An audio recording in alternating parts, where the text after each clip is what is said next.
जय श्री कृष्णा। प्रिय श्रोताओं, अधिक मास की प्रातः बेला में आप सबका स्वागत है। भगवान श्री पुरुषोत्तम का यह मास, जिसे स्वयं भगवान का नाम मिला है, वह अत्यंत मंगलमय और शुभ है। इस पुरुषोत्तम मास में किया गया कोई भी आध्यात्मिक कर्म, स्नान, दान, भगवान के पवित्र नामों का जप और तपस्या मनुष्य को 1000 गुना अधिक पुण्य फल प्रदान करता है। इस मास में अधिक से अधिक आध्यात्मिक कार्य, भक्ति में सेवा इत्यादि संपन्न करने चाहिए। तो चलिए आज के हमारे इस अधिक मास पौराणिक कथा का श्रवण करते हैं और इस कथा के अंत में आपके लिए इस अधिक मास में सुना जाने वाला भागवत गीता का 15वां अध्याय पुरुषोत्तम योग भी है, तो उसका श्रवण भी अवश्य कीजिएगा। तो आइए आज की कथा आरंभ करते हैं। बैकुंठ में भगवान की अनेक प्रकार से स्तुति और बारंबार नमस्कार करने के बाद अधिक मास ने भगवान से क्रमबद्ध होकर निवेदन किया, हे स्वामी, हे दयानिधे, मैं आपके शरण में आया हूँ। बलिष्ठ लोग मुझे मलमास कहते हैं और मेरा निरादार करते हैं। मुझे स्वामी रहित और मलन कहकर शुभ कर्मों के निमित्त मेरा त्याज किया हुआ है। हे दीनवत्सल, हे भगवान, कंस की कोपांगनी के से जिस प्रकार आपने वासुदेव की पत्नी देवकी को सुरक्षित किया था, उसी प्रकार आप मेरी रक्षा क्यों नहीं करते? आपने दावानल से ग्वालिनों, ग्वालों और पशुओं को बचाने के लिए अनेक प्रयास किए थे। हे दीनबंधु, आप मुझ शरणागत की रक्षा क्यों नहीं करते? जरासंध के बंधन से जिस प्रकार आपने राजाओं को मुक्त किया, उसी प्रकार आप मुझ शरणागत की रक्षा कीजिए। हे दीनवत्सल, हे परम स्वामी, ग्रह के मुख से जिस प्रकार आपने गजेंद्र को मुक्ति दिलाई थी, उसी प्रकार शरण में आए हुए मुझ दीन की रक्षा क्यों नहीं कर रहे हैं? इस प्रकार अनेक प्रकार से मलमास ने भगवान श्री हरि से विनती करते हुए कहा, हे प्रभु, मैं आपकी शरण में आया हूँ, कृपया आप मेरी रक्षा कीजिए। अधिक मास की ऐसी करुण पुकार सुनकर भक्त वत्सल भगवान ने कहा, हे वत्स, तुम अति शोकाकुल हो। यह महान शोक जिससे तुम व्याकुल हो रहे हो, वह कौन सा है? कृपया इस शोक का त्याग कर दो, मैं तुम्हारा दुख अवश्य दूर करूंगा। जो भी प्राणी मेरी शरण में आ जाता है, उसे कोई दुख शेष नहीं रह जाता। तुम मृत्यु की कामना क्यों कर रहे हो? स्पष्ट कहो और शांत हो जाओ। भगवान के ऐसे वचन सुनकर मलमास ने दीर्घ श्वास लेकर कहा, हे भगवान, आप आकाश की भांति संपूर्ण विश्व में व्याप्त है। आपसे छिपा हुआ क्या है? आप चर और अचर सब में व्याप्त हैं। आप सर्वसाक्षी और विश्व दृष्टा है। निरंजन साकार स्वरूप में सब प्राणी आप में निवास करते हैं। क्षण, लौ, मुहूर्त, दिवस, रात्रि, पक्ष, मास आदि सभी अपने अपने स्वामी के आदेश पाकर सदैव निर्भय आनंद मग्न रहते हैं। लेकिन मेरा कोई स्वामी नहीं है, मेरा कोई नाम भी नहीं है और ना मेरा कोई आश्रय दाता है। इसी से देवता मेरा निरादार करते हैं और मनुष्यों ने शुभ कार्यों के लिए मुझे निषिद्ध करके रखा हुआ है। इस प्रकार आंसू बहाते हुए, आश्रुपात करते हुए मलमास ने आगे कहा, हे प्रभु, प्रत्येक स्थान पर सभी जीवों से ऐसा भीषण अपमान प्राप्त करके मैं अब जीवित नहीं रहना चाहता हूँ। अपमान की आग में नित्य जलने वाला व्यक्ति किस प्रकार सुख से रह सकता है? इसीलिए अपना धर्म देकर आप जो चाहे वो कीजिए।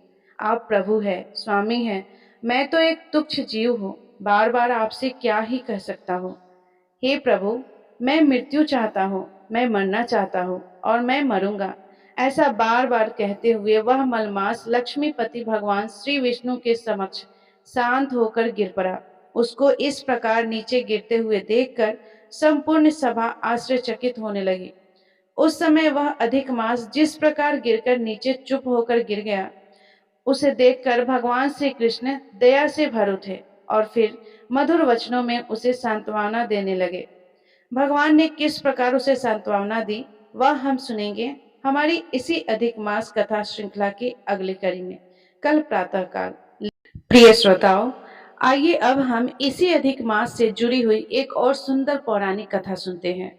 एक समय देवराज इंद्र अपनी सभा में अपनी पत्नी शशि देवी के साथ उच्च सिंहासन पर बैठी थी। उनके आसपास वसुग, रुद्रगण, आदित्य गण, सिद्धांत गण, अश्विनी कुमार तथा अनेक ऋषि मुनि विराजमान थे। अप्सराएं इस सभा में नृत्य कर रही थी और गंधर्व सुंदर ताल देकर संगीत गा रहे थे और कहीं ना कहीं देवराज इंद्र को अपने इस ऐश्वर्य का थोड़ा सा अहंकार होने लगा था। अब ऐसे में उस सभा में पधारे देवताओं के गुरु ऋषि बृहस्पति, हालांकि देवराज इंद्र ने उन्हें अपनी सभा में आते हुए देखा था, लेकिन फिर भी अपनी सत्ता के मध्य में चूर उसने अपने गुरु की अवमानना की। ना तो इंद्र अपने स्थान से उठे और ना ही उन्होंने अपने गुरु का यथोचित आदर सत्कार किया। यह देखकर बृहस्पति समझ गए कि अब देवराज इंद्र के पतन का समय आ चुका है और वे चुपचाप उस स्थान को छोड़कर चले गए। अब जैसे ही गुरु बृहस्पति वहां से अदृश्य हुए तो इंद्रदेव को भी अपनी भूल का भान हुआ और अपने इस दुष्कृत पर पश्चाताप करते हुए वे कहने लगे, ओहो, यह मैंने कितना द्रोणित कार्य कर दिया है। मैंने अपने भौतिक ऐश्वर्य के अहंकार में आकर अपने ही गुरु का अपमान किया है।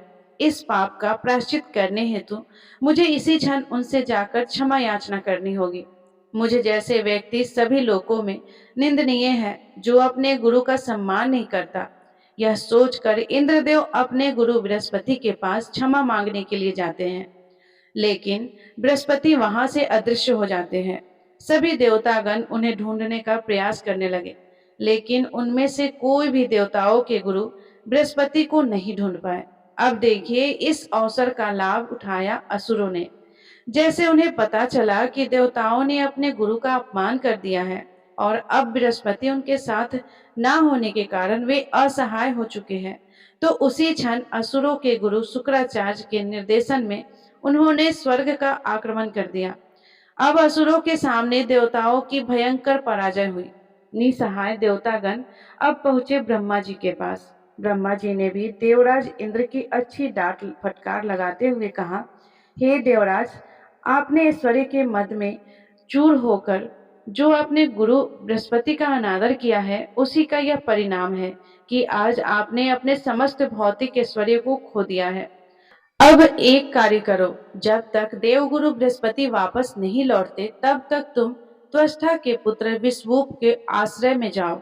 उनका चरित्र शुद्ध है और अनेक तपस्याओं द्वारा उन्होंने अपने अंदर ब्रह्म तेज को प्राप्त किया है। लेकिन याद रहे, इस विश्वभूत का संबंध माता की ओर से असुरों के साथ भी है, इसीलिए वह असुरों के साथ भी समान रूप से ही व्यवहार करता है।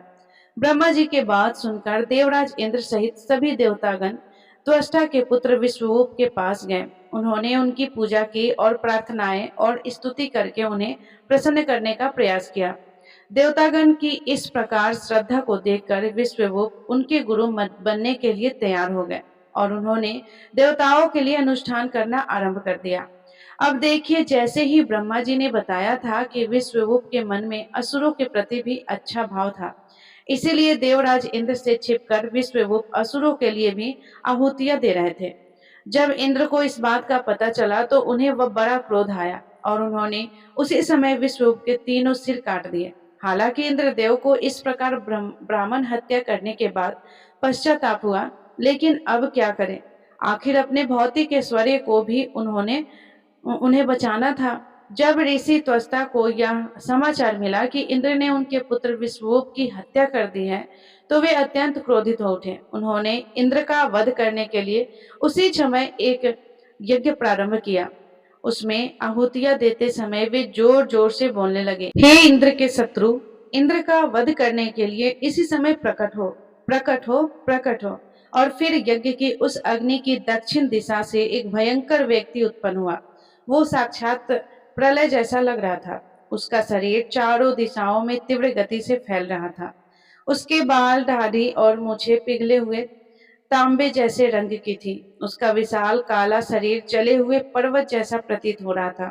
उसका विशाल मुख किसी गहरी गुफा जैसा था और ऐसा लग रहा था मानो वो अपनी जीवा से आकाश के तारों को चाट रहा है और तीक्ष्ण दांतों से पृथ्वी का भक्षण कर रहा है। उच्च स्वर में चिल्लाकर चित्कार करते हुए वह संपूर्ण पृथ्वी को कंपायमान करने लगा, क्योंकि इस व्यक्ति ने तीनों लोकों को आवृत कर दिया था। इसीलिए इसका नाम परावृत्तासुर। अब देखिए, यह असुर इतना भयावह था कि उससे युद्ध करना तो दूर, उसके समक्ष जाने में भी देवताओं को भय लग रहा था। लेकिन फिर भी साहस करके उन्होंने उसके सामने कुछ अस्त्र शस्त्र छोड़े, लेकिन वृत्तासुर उन सभी को निगल गया। अपनी पराजय को आंखों के समक्ष देखते हुए देवता आखिर भगवान श्री विष्णु से प्रार्थना करने लगे। उन्होंने भगवान से कहा, हे प्रभु, आप सर्वज्ञ हैं और इसीलिए हमने आपकी शरण ग्रहण की है। कृपया इस असुर से हमारी रक्षा करें। प्रभु देवताओं की प्रार्थना से प्रसन्न होकर भगवान नारायण ने कहा, हे बुद्धिमानों में श्रेष्ठ देवतागण, जो व्यक्ति मुझे प्रसन्न कर लेता है उसके लिए कोई भी वस्तु प्राप्त न करना असंभव नहीं रह जाता। इसीलिए तुम्हारी इच्छा भी मैं अवश्य पूर्ण करूंगा। जाओ, इस समय आप सभी देवतागण ऋषि दधि जी का शरण स्वीकार करो। उन्होंने अपनी तपस्या और ज्ञान से अजय बल प्राप्त किया और उनके पास एक दिव्य नारायण कवच भी है। उनसे प्रार्थना करो कि जन कल्याण हेतु वे अपने शरीर का त्याग कर दें और फिर उनकी अस्थियों से विश्वकर्मा का एक अस्त्र का निर्माण करेंगे। उसी अस्त्र के द्वारा तुम इस वृत्तासुर का वध कर पाओगे। लेकिन एक बात याद रखना कि हालांकि वृत्तासुर में तीनों लोकों का निगल जाने की क्षमता है, लेकिन फिर भी वह मेरा भक्त है, इसीलिए वह तुम्हें कोई हानि नहीं पहुंचाएगा। अब यह सुनकर देवतागण अत्यंत प्रसन्न हो गए। उन्होंने ऋषि दत्ति जी के पास जाकर प्रार्थनाएं की और उनसे अपने शरीर को त्याग करने का निवेदन किया। उदार चित्त ऋषि दधि जी ने संसार की सुरक्षा हेतु भगवान श्री हरि के चरण कमलों पर ध्यान केंद्रित किया और उसी ध्यान अवस्था में अपने भौतिक शरीर को त्याग दिया। उनके शरीर से प्राप्त अस्थियों से विश्वकर्मा ने एक तीक्ष्ण अस्त्र तैयार किया और भगवान नारायण ने उसमें अपना दिव्य तेज भर दिया और फिर इस अस्त्र के नाम मिला व्रज, जिससे कोई परास्त नहीं कर सकता। अपने ब्रज को लेकर ऐरावत पर सवार होकर देवराज इंद्र वृत्तासुर से युद्ध करने के लिए निकल पड़े। अब असुरों और देवताओं के बीच में भयंकर युद्ध हुआ। असुरों ने चारों ओर से अस्त्र शस्त्र की वर्षा कर दी, लेकिन देवताओं ने अपनी शक्ति से उन्हें छिन्न भिन्न कर दिया। अपराजित हो रहे असुर देवताओं की शक्ति से भयभीत होकर युद्ध का मैदान छोड़कर भागने लगे, लेकिन वृत्तासुर अभी वहीं पर खड़ा था। उसने ऐसी भयंकर गर्जना की कि उसके भय से ही सभी देवता गण मूर्छित हो गए और यह देखकर इंद्रदेव को क्रोध आया। उन्होंने अपनी गदा से वृत्तासुर पर प्रहार किया, लेकिन वृत्तासुर ने खेल खेल में ही अपने बाएं हाथ से उस गदा को पकड़ लिया और उसी से इंद्र के ऐरावत पर जोर से प्रहार किया। इस प्रहार से इंद्र का वाहन ऐरावत खून की उल्टी करने लगा और जमीन पर गिर पड़ा। अब इंद्र के हाथ से ब्रज छूट गया था, इसीलिए युद्ध के नियम अनुसार वृत्तासुर ने इंद्र पर वार नहीं किया। वृत्तासुर की इस वीरता को देखकर तीनों लोकों में सभी लोग उसकी प्रशंसा करने लगे, लेकिन वृत्तासुर यहाँ रुकने वाला थोड़ी न था। उसने भयभीत इंद्र को फिर से ललकारते हुए कहा, अरे पतितों में सर्वश्रेष्ठ इंद्र, जिस व्यक्ति ने मेरा अग्रज और स्वयं अपने गुरु की हत्या की है, आज मैं उसका वध करूंगा। मैं इसी क्षण इस त्रिशूल से तुम्हारी छाती को बींध दूंगा। उठाओ अपना ब्रज और मुझ पर प्रहार करो। तुम्हारा यह ब्रज भगवान नारायण की शक्ति से संचारित है, इस पर संशय मत करो। इस प्रकार इंद्र को उत्तेजित करते हुए अब वृत्तासुर भगवान नारायण से प्रार्थना करने लगा, और क्यों न करता, आखिर वह भगवान का शुद्ध भक्त जो था। उसने भगवान को सुंदर प्रार्थनाएं अर्पित करते हुए कहा, हे कमल नयन प्रभु, यदि आपके चरण कमलों का त्याग करके मुझे योग सिद्धि या मुक्ति ही क्यों न मिल जाए, तो भी मैं उसे प्राप्त करना नहीं चाहता। अपने पूर्व कर्म बंधन के कारण मैं इस भौतिक संसार में गिर पड़ा हूँ, परंतु अब मैं यहाँ नहीं रहना चाहता। मेरी एक ही कामना है कि अब मेरा मन, मेरा चित्त और मेरा सर्वस्व केवल आप में ही आसक्त रहे। अब देखिए, यह स्थिति होती है एक शुद्ध भक्त की। हालांकि वृत्तासुर इंद्र के साथ युद्ध कर रहा था, लेकिन वह जानता था कि भगवान नारायण द्वारा प्राप्त उस ब्रज से उसकी मृत्यु होगी, तो वह अपने भौतिक शरीर का त्याग करके भगवत धाम वापस जा पहुंचा और इसलिए वह भगवान की नित्य शुद्ध भक्तिमय सेवा प्राप्त करने हेतु अपनी मृत्यु की प्रतीक्षा कर रहा था। और उससे विपरीत देवराज इंद्र अपने भौतिक ऐश्वर्य को पुनः प्राप्त करने हेतु वृत्तासुर का वध करना चाहते थे। आखिर फिर एक बार वृत्तासुर ने अपने शब्दों द्वारा इंद्र को उत्तेजित किया और उन पर त्रिशूल का प्रहार किया। इसके उत्तर में इंद्र ने भी ब्रज द्वारा वृत्तासुर की दोनों भुजाओं को काट दिया और अंत में वृत्तासुर का सिर एक उचित समय पर जमीन पर गिर पड़ा। उसकी आत्मा ने शरीर से निकलकर वैकुंठ में प्रवेश किया और वे पुनः भगवान संकर्षण के सनातन पार्षद बन गए। इस प्रकार एक असुर होने के बाद भी भगवान श्री हरि के शुद्ध भक्त वृत्तासुर के वीरता पूर्ण और महान मृत्यु हुई। हालांकि देवराज इंद्र को अपना समस्त भौतिक ऐश्वर्य पुनः प्राप्त हुआ, लेकिन वृत्तासुर को उससे भी ऊपर का स्थान प्राप्त हुआ। इस भौतिक संसार से मुक्ति और भगवान के नित्य धाम में उसकी सेवा। तो यह थी आज की श्रीमद् भागवत के पुरुषोत्तम मास की विशेष कथा। ऐसे ही प्रमाणभूत शास्त्रों से युक्त कथाएं निरंतर सुनते रहने के लिए आपके अपने चैनल अनुपमा भक्तिमय पर सब्सक्राइब जरूर करिएगा और हम आपसे मिलेंगे बहुत जल्द एक और सुंदर भागवत प्रसंग के साथ। तब तक इस पुरुषोत्तम मास में सदैव परम भगवान श्री कृष्ण का स्मरण और चिंतन करते रहिए, क्योंकि उनके चरण कमल में ही हमारा एकमात्र आश्रय स्थान है। तो प्रिय श्रोताओं, ये थी आज की कथा। यदि ये कथा आपको पसंद आई हो तो वीडियो को लाइक करके जय श्री हरि विष्णु कमेंट में जरूर लिखिएगा। और अभी तक आप हमारे चैनल पे नए हैं तो चैनल को सब्सक्राइब करके बेल आइकन बटन को प्रेस जरूर कीजिएगा। धन्यवाद। राधे राधे। जय श्री कृष्णा।